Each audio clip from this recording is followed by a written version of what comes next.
Frederique, and welcome to the World Vegan Travel Podcast. I'm so thrilled to have you on the podcast because we are going to be talking about a travel opportunity, a vegan travel opportunity that you offer. Many of our listeners are going to be really interested, and also about your life and the work that you do in this beautiful part of the world.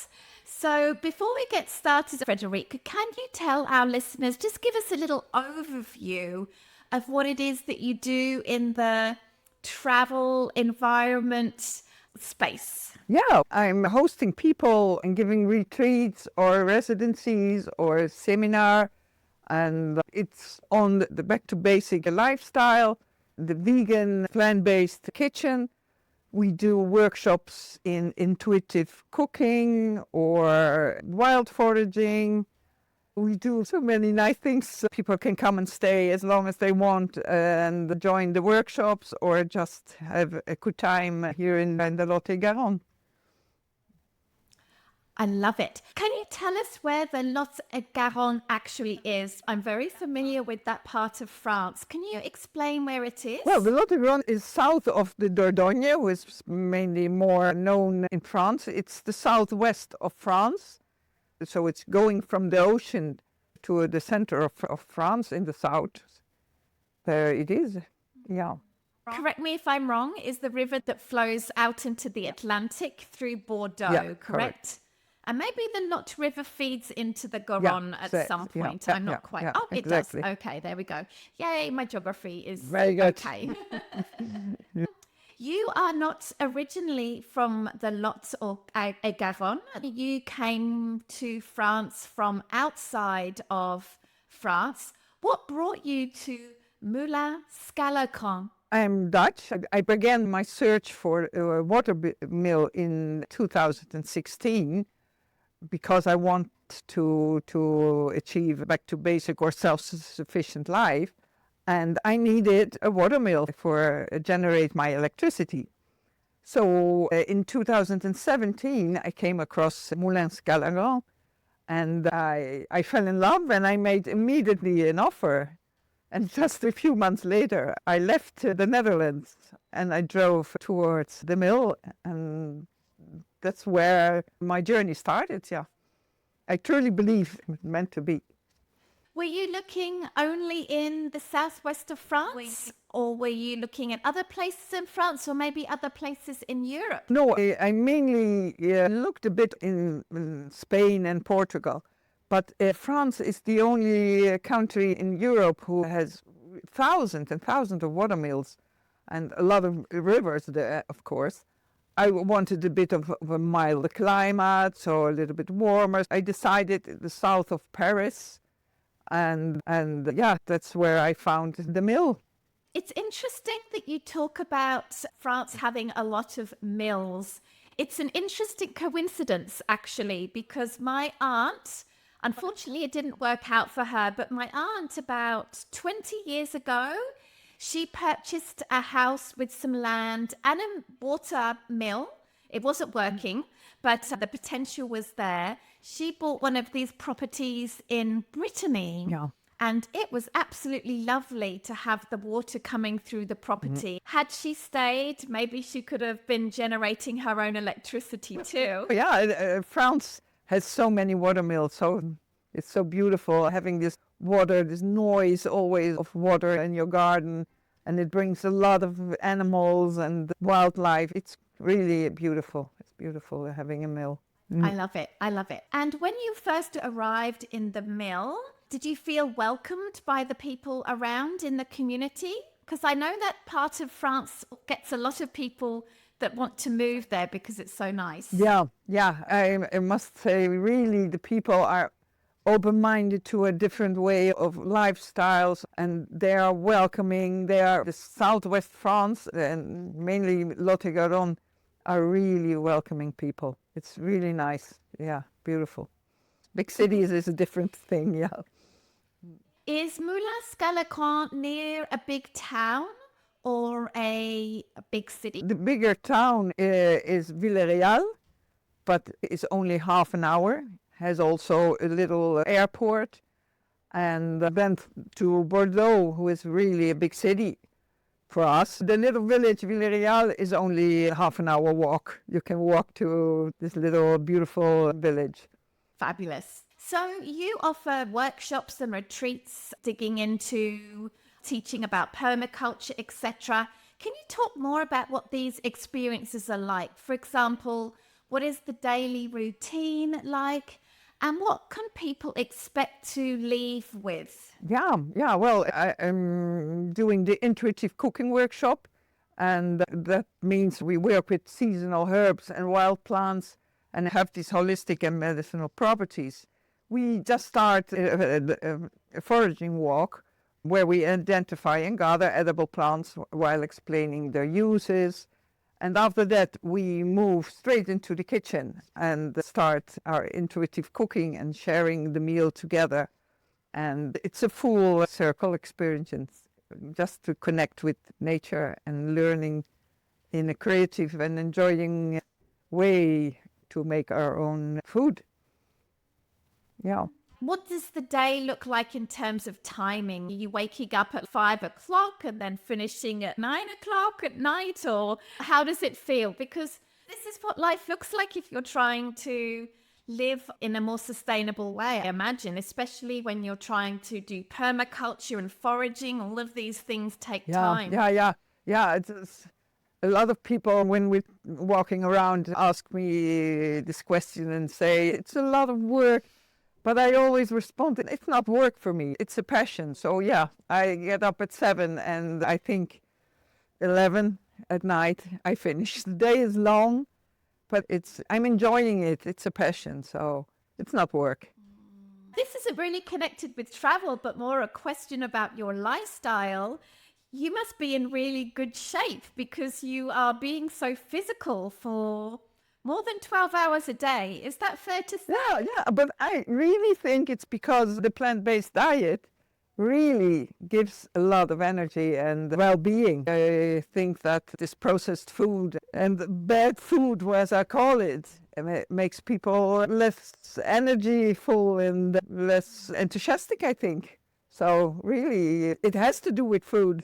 I'm sure it does. And the participants who come and experience time with you at Le Moulin Scalagrand, do you keep in touch with them after they go home? Do they try to integrate aspects of what you've taught them in their everyday lives? Yeah, that's really nice. We keep in touch with email or WhatsApp groups.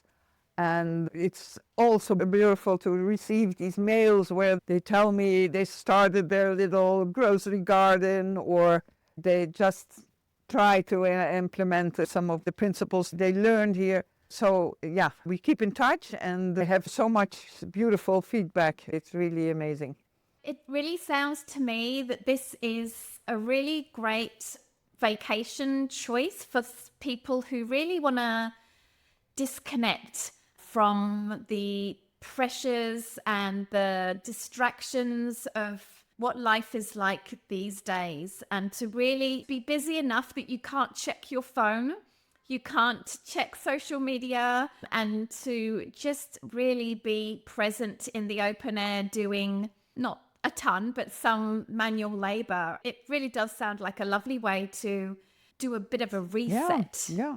It's a reset, as you say. It's really a reset. It's also opened the mind to a different way of life. The permaculture is really the way, I think, to change the lifestyle. We mentioned that word a few times, permaculture. Can you explain what it is? Because I know a little bit about it because my parents dabbled in this when I was younger. I don't think many people do. Can you explain what permaculture is and the approach of permaculture to growing food? Yeah. Permaculture stands for permanent agriculture, and that's the opposite of the monoculture, what is now used in the food supply. And it has 12 principles. And just to mention some is observe and interact. So look what's happening around you and trying to find solutions, work with nature. Catch and store energy is one of the principles I think is the most important one. And then you can self-regulation and accept feedback. That's so important from my neighbors, from people who's coming here and give me some feedback, or we're exchanging ideas. I'm learning every day. And produce no waste. That is one of the most important of the principles for me. There is no waste. Every waste is valuable, is reusable. So there are a lot of principles. It's a philosophy. It's not a method. It's a way of life. And for me, the most important things are recycling, sharing, minimalizing, and foster a deep connection with nature. Yeah. And I'm curious, you mentioned that when you were looking for a property, you wanted to have a water mill to be able to generate electricity. I'm curious whether you knew immediately or you moved to France because you wanted to host these residential retreats, if you knew that you wanted to devote your life to this philosophy of permaculture and sharing it with others. What was the timeline in terms of your thoughts and application of those thoughts? Yeah. No, there was no plan, a clear plan in the beginning. I always say to everybody, it must have been my destination. I think when I found the mill and I started to renovate it, and I started a B&B to rent out the rooms for hikers and other guests, but felt it wasn't my calling. I started to search for something much different. And it all happened very intuitively, and more I felt a desire to inspire others and to learn to live different. So you obviously are passionate about permaculture and about sharing this with others. Is this something that you've been doing for a long time, or only since you purchased the mill? Or maybe it was like this idea of something that you wanted to do one day and then you finally got around to it? Or was it like you read something, then all of a sudden, right, change everything, I want to live my life in a completely different way? It has been a very big change. We had a nursery in Italy, and for 20 years I had my own garden center. And we always, in Italy, it's much more common to do wild foraging and looking for mushrooms or wild foraging. So I always was connected with nature. But after the last 15 years, I started to realize that the meat industry was changing. Everything was changing, and the well-being of the animals is terrible. But how I came here, I think it was my destiny. I repeat myself again.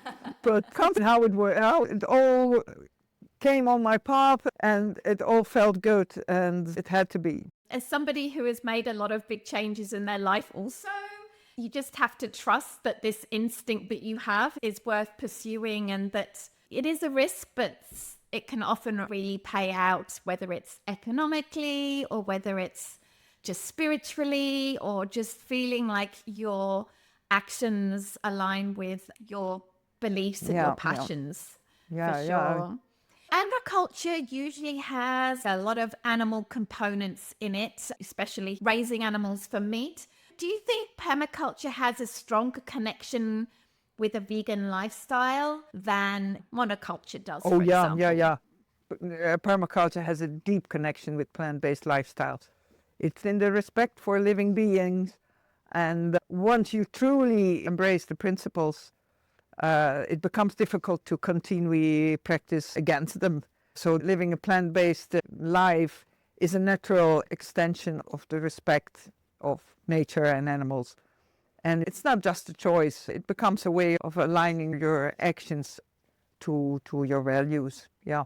You mentioned that it definitely is connected with permaculture and plant-based living. Can you give me some concrete examples of why that is? From off the top of my head, I'm guessing pesticides, like artificial pesticides is one.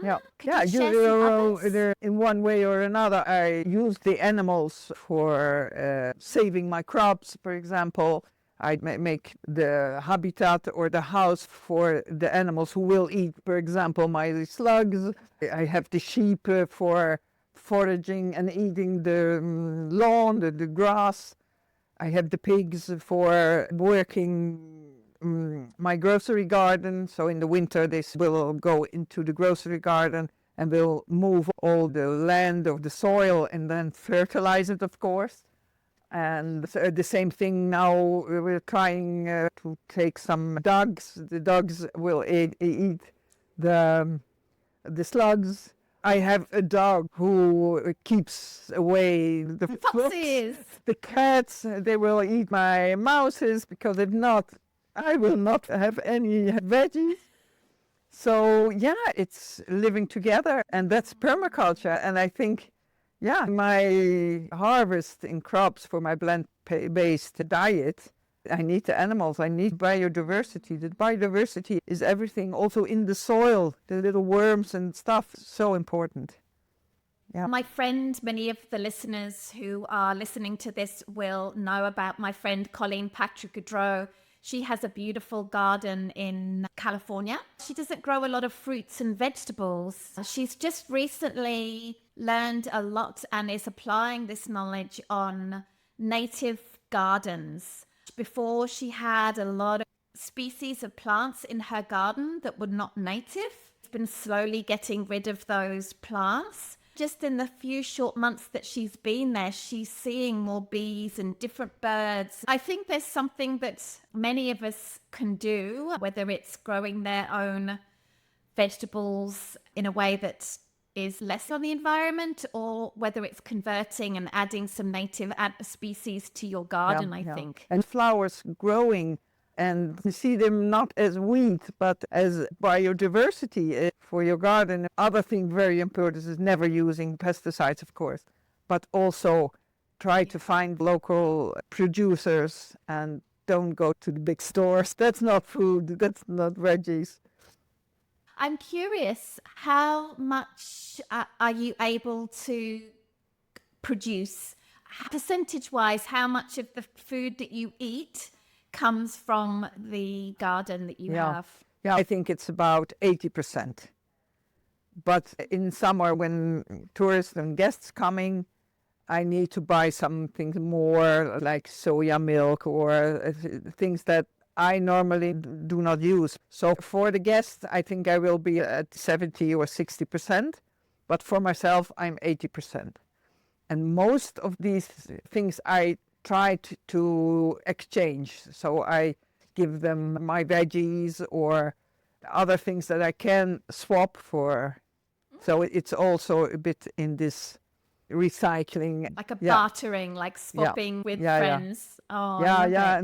And also the local people here, there are so many who are open to this. And I think it's a new way of life that we have to embrace, all of us. Not big corporations anymore, just little communities. Yeah. So I remember when we had our little 15-minute call about a month ago now, whenever it was, I remember asking whether you were vegan, because it seemed like you served eggs or you had eggs or something like that. I was wondering whether you could maybe clarify your approach to veganism, because I think it's a little bit different to other people's, perhaps. Yeah. I have chickens, and they help me a lot in my garden, and they have eggs, and to not let them go as waste, I eat the eggs because they make a lot of eggs. And the same thing is with the bees. I don't feed the bees with sugar as the real big farms are doing. I have the bees because of the pollination. That is very important in the fruit, in my food forest. I need the bees because of the pollination. And then if there is a surplus of honey, I take it. And I use it a lot for swapping, because I can give it to local farmers who will appreciate very much the real honey. And then I can have some oat or flour for making some bread. But I can't do it by myself. You need so much land and you need more hands. I can't do it alone. So that's a way of swapping. Thank you for sharing. Yeah. So we've talked a lot about your property, the work that you're doing there, and the experiences that people can have when they join one of your workshops. Can you maybe share some other ideas about why this area is such a beautiful place to be? Yeah, I think one of the most beautiful experiences is the evening market. All the little villages have once a week an evening market, and the one of Villarreal is a very big one, and you can take vegetarian or vegan options. You can buy your wine and you can share tables, and in summer there's always some nice music, and you can dance at the middle of the square. And I think that's really a nice option. And then there are so many cycling routes. You can rent regular or electric bikes in Villarreal. There are a lot of beautiful castles, and all the villages are beautiful. There are forests and there's rivers, there's everything. You can hire a canoe and go on the river. There are so many things to do if you like to be in nature, of course. I don't need much convincing personally, Frederique. I have been to this part of the world many times. We'll be running a trip there in June with Colleen Patrick-Gaudreau, and it's such a beautiful part of the world. I think it's very familiar to many Europeans, especially French people, of course, but also Northern Europeans, but less so outside of Europe. And I remember when we ran a trip here in 2023 in Sarlat, Le Canada, and those not so far from here. So yeah, people were just so surprised at how beautiful the area was. It's got a lot of woodland, these lovely winding rivers that you can canoe on. Life just feels at a slower pace, and I think we all need that on our holiday. Slowing down and connect with the earth.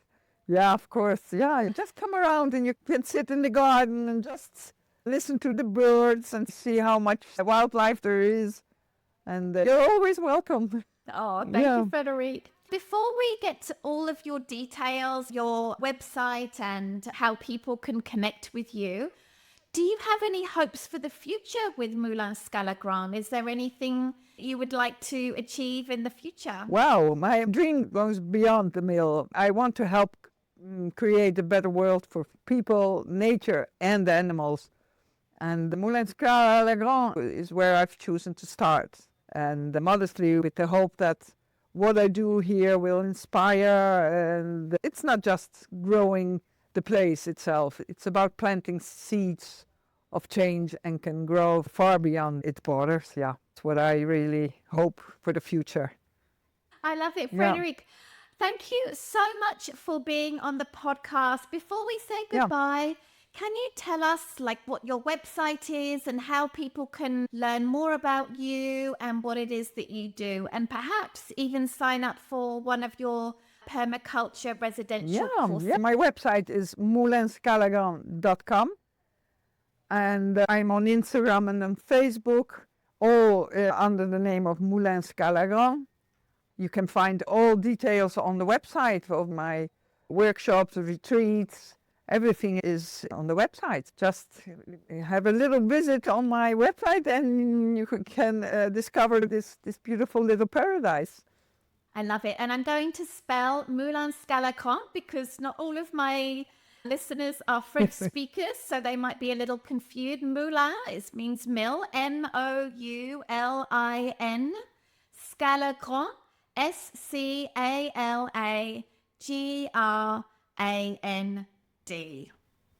So that's how you can learn about the residentials.